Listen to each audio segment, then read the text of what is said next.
one's older colleagues also give you a lot of really proper mentoring and point you in the direction. I mean, in my own case, I started my career at Ohio State, and the late Paul Gassman, who is a really good friend, but also a really gifted scientist, and he was a guy who was really driven. And what I really liked about Paul was that there was no issue of taking himself seriously. He came from rather humble roots.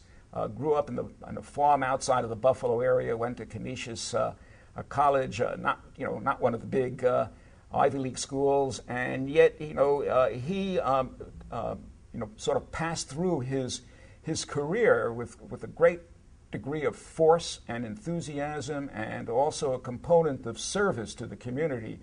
And Paul was about 4 years older than I was. He was 4 years older, and premature death. But Paul was a guy who was really driven to excellence, and I think he conveyed a lot of that to at least to me as a younger colleague. And I think a lot of people in our profession find that their colleagues also, and not just their mentors, but probably more so their colleagues and their mentors who provide the machinery of good advice and directing them into a successful career. And I think those departments that really turn out to be the sweet places in our system are the ones that sort of mentor each other rather than fractionate and divide, as is often the case in a big state university. So I think one of the advantages of being at a smaller program like in my case, Emory, where there are only 20 faculty members, is that, for us to really do well in the national scene, we really have to just all be supportive of each other. And so you walk away with really this nice feeling of,